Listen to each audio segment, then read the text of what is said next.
Olá, gente. Boa noite a todos. Vamos iniciar mais uma aula de história, falando agora sobre as civilizações do Extremo Oriente, ou seja, China, Índia e Japão. Essas civilizações também foram muito importantes, só que durante muito tempo viveram isoladas do Ocidente.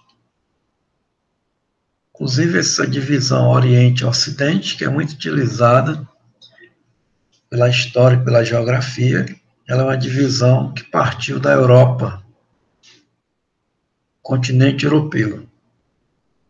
Nós vamos ver que essas civilizações, embora tenham se desenvolvido de maneira isolada, elas se desenvolveram concomitantemente, ou seja, ao mesmo tempo que as grandes civilizações do Ocidente, e desenvolveram uma cultura muito avançada, muito evoluída, mas durante muito tempo essa cultura ela não era conhecida pelos europeus.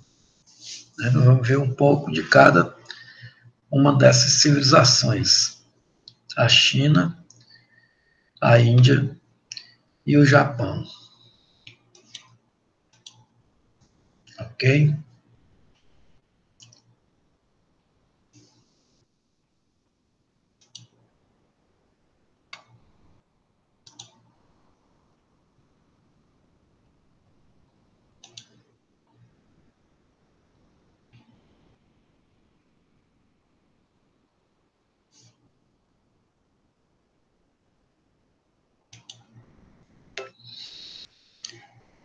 Então, nós temos que, ao longo da história, foram criadas algumas convenções, né, para nomear e dividir o planeta, os povos, as civilizações. Então, uma delas, muito conhecida, é os termos Ocidente e Oriente. Isso aí dá uma ideia de que o Oriente ele é homogêneo, só que não é verdade. Nós vamos encontrar no Oriente, né, um continente chamado Ásia, temos também a Oceania. Vamos encontrar uma grande variedade de povos. E esse Oriente, por sua vez, também é dividido. Nós temos aí o Oriente Médio, que é mais próximo da Europa. Nós temos o Extremo Oriente. Então, foi exatamente no Extremo Oriente onde se desenvolveram civilizações muito importantes do ponto de vista cultural, científico, mais precisamente a Índia, a China e o Japão. Hoje em dia nós sabemos que esses países eles são muito vistos, né, pela mídia, pela televisão, pela internet, e são notícia constantemente, principalmente devido ao grande desenvolvimento econômico, grande avanço tecnológico e o desenvolvimento de pesquisas científicas, invenções, descobertas, né? Um grande avanço nessa área aí, esses três países, né, que se configuram como candidatos a novas superpotências mundiais, principalmente a China e a Índia, né, que são países muito populosos, que vêm crescendo num ritmo muito acelerado, mas que enfrentam obstáculos em relação à grande população, em relação à grande produção de lixo, resíduos tóxicos, né, poluentes. Então, seria uma meta superar esses problemas e aí, então, eles estão, dentro de pouco tempo, atingindo esse nível de potências mundiais, né? Começando pela China, nós temos aqui a formação da China com as primeiras dinastias chinesas. O que seria dinastia? Seria famílias que governavam o país, né, a partir de uma determinada cidade ou território, que essa família ela permanece no poder por algum tempo, né, até que seja substituída por outra família. Então, cada família de governantes é uma dinastia. Nós temos aqui que os primeiros grupos humanos que se fixaram na região, né, do território da China, eles teriam chegado lá por volta de 30 mil anos. Né, e por volta de 7 mil anos antes de Cristo, surgem os primeiros povoados, que estavam localizados principalmente nas margens, né, de dois grandes rios, o Rio Amarelo, que fica ao norte da China, e o Rio Azul, que fica na parte sul. Esses povoados, aos poucos, vão se transformando em pequenos reinos ou estados, né, que eram governados por chefes. Esses chefes, eles transmitiam esse poder através de laços familiares, né, laços de família. Por volta do ano 2200 a.C., um desses chefes, chamado Yu o Grande, ele juntou todos os pequenos estados e formou, então, né, um estado maior, né, dando origem, então, à China, né, com a primeira dinastia, que é a dinastia Xia. Os governantes dessa dinastia, eles construíram a Grande Muralha, né, começaram a construção da Grande Muralha ao redor das cidades, né, principalmente, equiparam o exército com armas de bronze e dominaram uma área de 1,6 mil quilômetros quadrados e reinaram até o século XVIII a.C., quando foram substituídos pela dinastia Shang. Né? Os Shangs governaram aproximadamente 700 anos, até o final do século XI a.C. Nesse período, a China teve seu território bastante acrescido, né, bastante aumentado, né, teve um crescimento do seu território de maneira considerável, certo? Ou seja, ela passou a ter 100 mil quilômetros quadrados de área. E durante essa dinastia surgiu uma escrita primitiva, conhecida como Yin Shu, né, da qual se originou a atual escrita da China. Era feita com ideogramas. Os chineses da era Shang, eles também desenvolveram um calendário com 365 dias, né? Passaram a utilizar conchas como dinheiro, criaram instrumentos musicais como tambores e sinos e inventaram a técnica de fabricar tecidos utilizando-se de casulos do bicho da seda.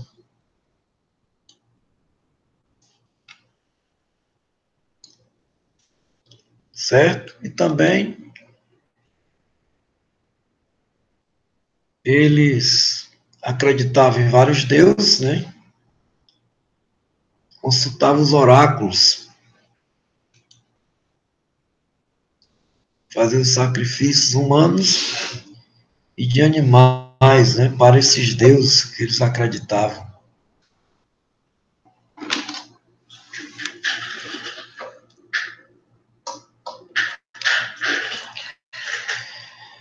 No ano de 1122 a.C., teve início outra dinastia, dinastia Zhou. E veio um período de tranquilidade que durou 200 anos. A partir do século IX a.C., os grandes proprietários de terra e os pequenos estados, né, que estavam sob o controle dessas pessoas aí ligadas a essa dinastia, tornaram-se mais poderosos. E aí teve um enfraquecimento do poder real, né? E entre 475 a.C. e 221 a.C., os reinos Shu, Yan, Qi, Zhao, Han, Wei e Qin travaram violentas batalhas, né, pela hegemonia da China, para ver quem dominava o país. Né? E esse período, então, ficou conhecido como período dos reinos combatentes. E em 221 a.C., o reino de Qin conseguiu anexar os territórios dos reinos adversários e unificou a China em um único estado. Seu rei era Ying Zheng, pertencente à dinastia Qin. Ele proclamou-se imperador. Então aí nós temos o início da fase imperial da história da China. Ok? Nós temos um grande personagem chinês, né, que foi Confúcio, que teria sido o criador do confucionismo, que é uma espécie de filosofia, né, um sistema filosófico, e daí se originou a luta marcial chamada Kung Fu, muito conhecida aí nos filmes, né? E o primeiro império chinês, já centralizado, né, com a centralização, o imperador Qin Ying Zheng, 221 a.C. a 210, ele transforma a China em um império forte e centralizado. Padronizou o sistema de pesos e medidas e os tipos de escrita. Criou um rígido conjunto de leis e construiu diversas estradas. Né? Para defender o território, ele determinou que as muralhas que protegiam as cidades fossem interligadas. Mais de 1 milhão de trabalhadores foram mobilizados nessa tarefa, que resultou na construção dos 4,2 mil quilômetros da Grande Muralha, no norte da China.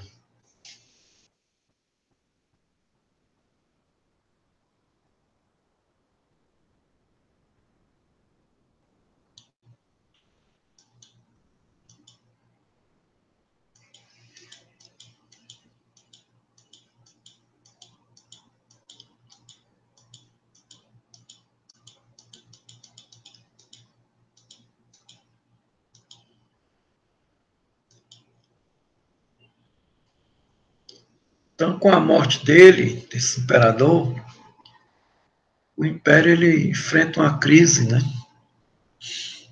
E em 206 a.C., um líder chamado Liu Bang, ele venceu os adversários e assumiu o governo, dando início, então, a uma nova dinastia, dinastia Han, né? Que terminaria apenas no século III depois de Cristo. Essa dinastia Han, ela foi marcada pelo grande desenvolvimento econômico e cultural da China, né? Essa dinastia levou a China a um grande desenvolvimento, o aumento da produção agrícola, teve um grande avanço, com a introdução de arados puxado por bois, utilização de instrumento de ferro e a construção de canais de irrigação. Né? Nós temos também, nessa época, aí, as rotas comerciais, né? Conhecida como Rota da Seda, que era praticada entre os chineses e o povo árabe, né? E nós temos também na parte da medicina, os chineses fizeram experiências com a dissecação de cadáveres e cirurgias com anestesias. Difundiram ainda o uso de ervas e a prática da acupuntura para o tratamento de doenças. Cientistas chineses também desenvolveram avançados conceitos na matemática, umas 4 operações com frações e o cálculo com números positivos e negativos. E ainda nessa dinastia, nós vamos ter aí, a invenção do papel, que vai ser muito importante no Ocidente para as grandes navegações e para o descobrimento da América,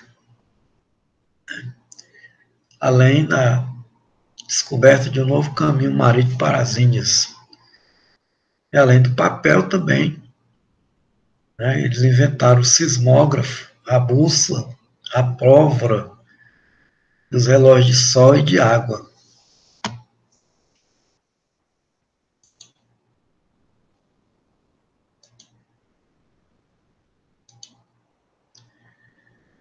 Nós temos agora as dinastias Tang e Song, que após o final dessa dinastia Han, no século III, a China vai viver períodos de unificação e fragmentação do poder imperial, sofrendo ataques de povos como os tibetanos e os turcos. Mas a partir de 618, uma rebelião colocou no poder a dinastia Tang. Teve início, então, uma nova era, um período, conhecido como Idade de Ouro, porque a economia cresceu, expandiu, a agricultura prosperou muito, a metalurgia, com o incremento de oficinas de fundição de cobre, ferro e prata. O comércio se tornou mais dinâmico, surgiram diversas cidades. Mas em 907, ocorreu uma rebelião de camponeses, provocando a queda da dinastia Tang. E aí a China voltou a ser dividida em vários reinos.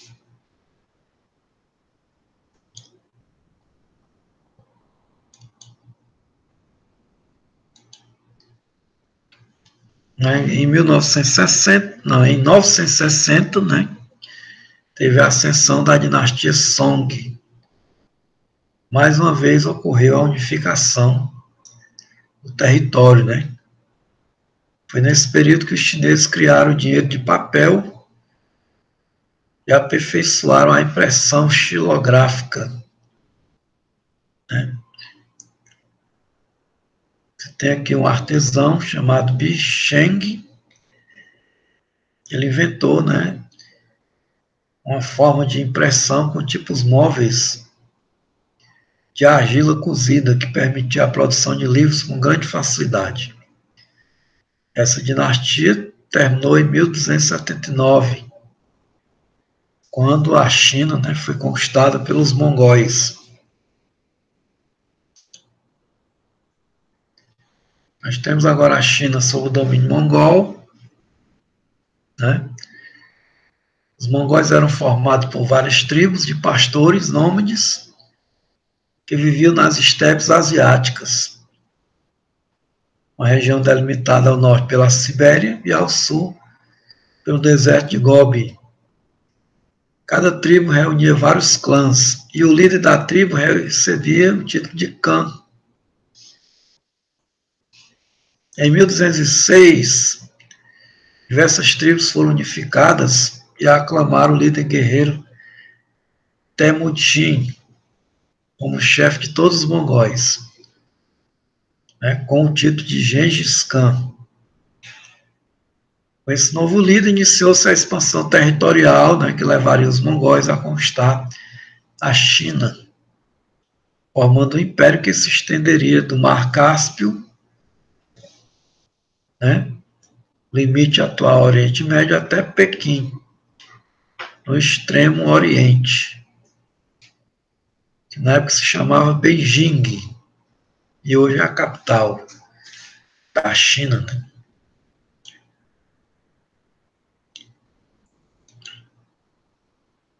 Bem, de maneira simples e resumida, nós temos aqui a breve história da China, né? E agora nós vamos falar um pouco sobre a Índia, que é o segundo país mais populoso do mundo, né? País de contrastes, onde o velho e o novo, né, caminham lado a lado, as tradições, o sistema de castas, a pobreza, a miséria, divide espaço com a tecnologia, né, o desenvolvimento econômico, né, e muitos avanços na área da ciência, muitas descobertas. Então, a Índia é um país contraditório, que foi colonizado por vários países ao longo da sua história, né? Nós temos aqui a Índia antiga, ela começou a ser povoada por volta de 3000 a.C., né? Povos que habitavam o noroeste do subcontinente, eles começaram a erguer cidades ao longo do rio Indo, onde hoje está o Paquistão, né?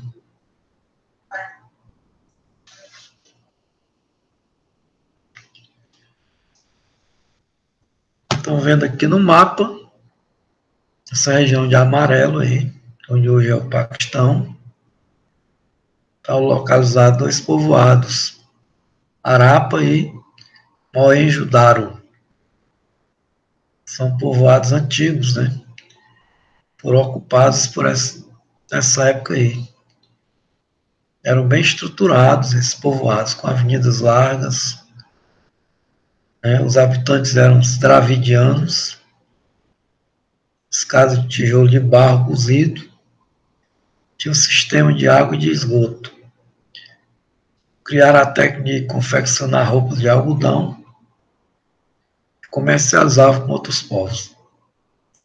Né? Também vendiam joias, pedras semi-preciosas, utensílios domésticos e brinquedos. Nós vamos ter logo em seguida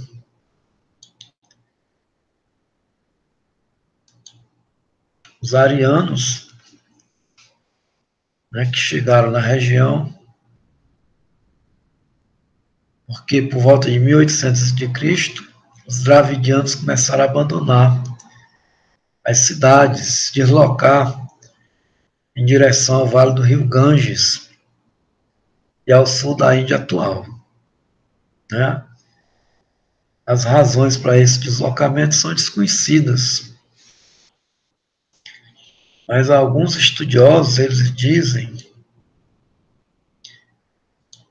que esses deslocamentos, né, eles ocorreram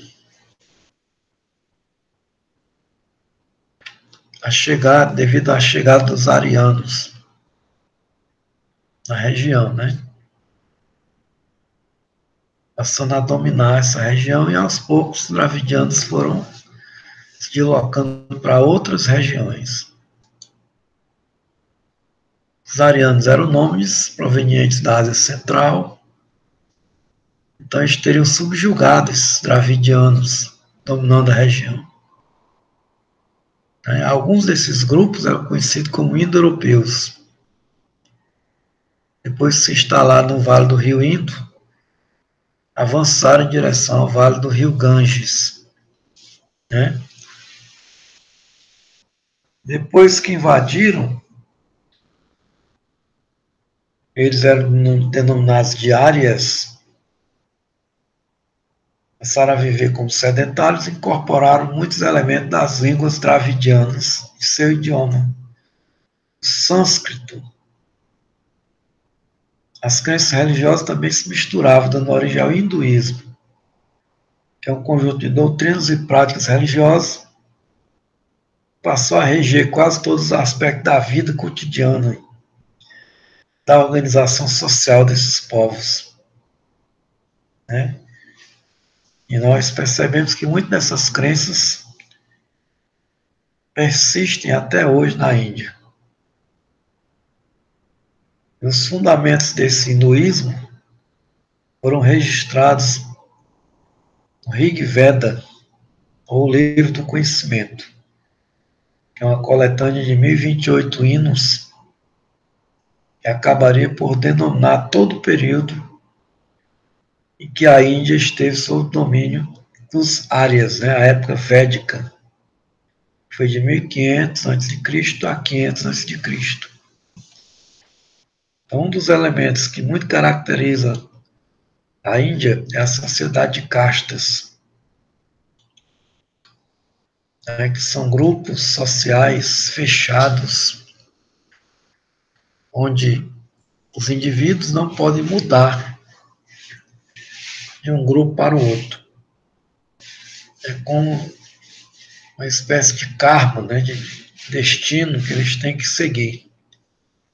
É um sistema rígido que eles conservam de maneira tradicional, né? E as castas principais é formado pelos Árias. Em seguida vem os Brahmanes, depois os Kshatriyas, os Vaishyas e os Sudras. E o último eram os Párias, eram pessoas excluídas, sem direito de estudar e ouvir os hinos do livro Veda, né? E nem tinha direito de morar nas cidades.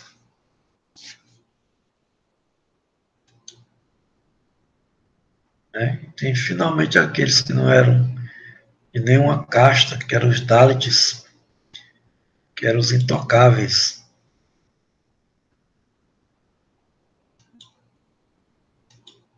Bem, o Japão, ele é um arquipélago, né, um conjunto de ilhas,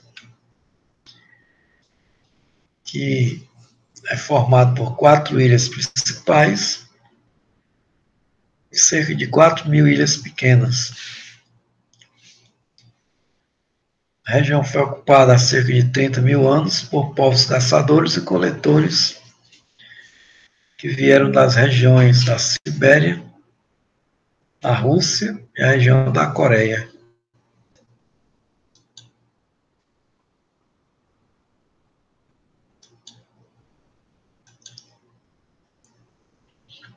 Esse território formaram-se diversos reinos independentes, né? Mas por volta de 660 a.C., eles foram unificados por um líder chamado Jimmu, que recebeu o título de imperador. Então, esse primeiro grande período, onde o Japão começa a se desenvolver, chamado de Era Yayoi. Eles foram influenciados pelos chineses e aprenderam a cultivar o arroz, fabricar objetos de bronze, de ferro, né? A fazer tecidos e utilizar a escrita ideográfica. Então, aí tem uma grande influência da cultura chinesa. E nesse período aí, havia uma prática de proteger o imperador e os membros da corte por guerreiros chamados samurais. Né? Eles seguiam um rigoroso código de ética que era baseado na coragem, na honra, na lealdade. E tinham privilégios, entre eles receber grandes extensões de terra de presente do imperador. Então, era um grupo muito conhecido nesse período aí. Alguns filmes retratam essa época dos samurais. E durante a dinastia Heian,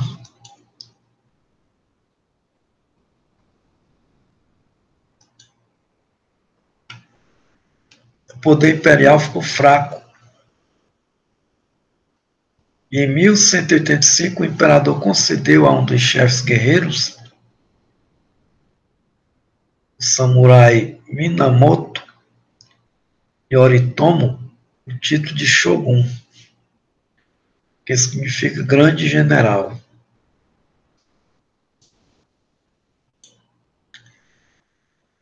Supremo conquistador dos bárbaros. A partir daí, o verdadeiro governante passou a ser o Shogun, que era escolhido entre os chefes guerreiros, né? Tornando-se o imperador uma figura decorativa. Então aí nós temos o período do shogunato, que durou até 1867 no Japão.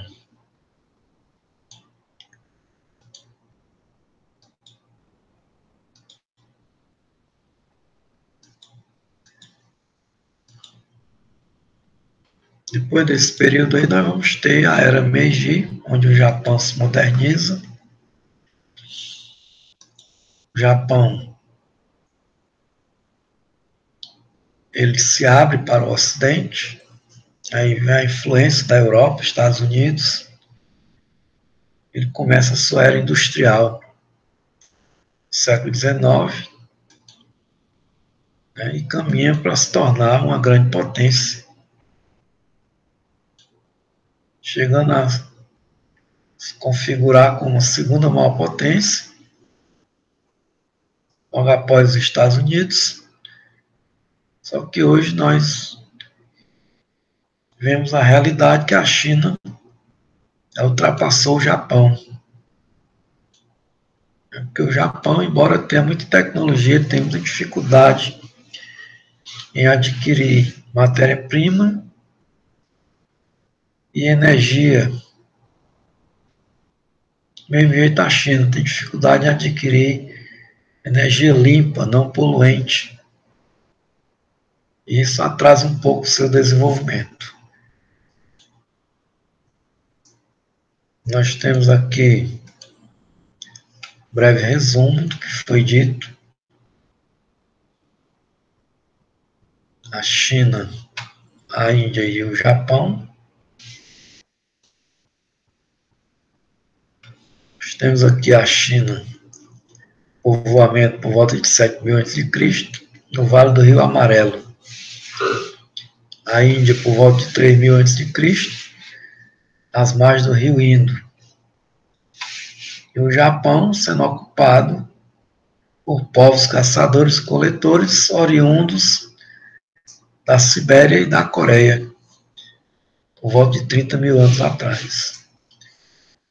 Na China teve a centralização política, formação de diversos governos, dinastias, e na Índia a chegada dos arianos. No Japão, o surgimento do imperador por volta de 660 a.C. Na China tivemos desenvolvimento tecnológico, a alternância entre centralização e fragmentação. Na Índia, mistura de tradições dravidianas e arianas, que resultou numa diversidade religiosa. No Japão, florescimento da região, crescimento econômico entre o ano 300 a.C. e 300 depois de Cristo. Vamos ter na China a Idade do Ouro, de 618 a 907, a conquista pelo Império Mongol, a expansão das atividades econômicas, principalmente a agricultura e o comércio. E na Índia nós vamos ter o hinduísmo, né? Daí o surgimento de outras religiões, como o brahmanismo, o budismo e o jainismo. No Japão, nós vamos ter o enfraquecimento do poder imperial e a grande importância dos samurais e do shogun, que deu início aí ao período do shogunato, onde esses líderes guerreiros é que governavam. O imperador teve seu poder enfraquecido. Na Índia temos o sistema de castas, permanece até hoje, embora algumas leis tentassem acabar, mas a tradição do povo é mais forte. E ainda permanece até hoje a situação da sociedade dividida em castas. Então, aqui nós temos um breve resumo desse conteúdo que se encontra no capítulo 4 do livro,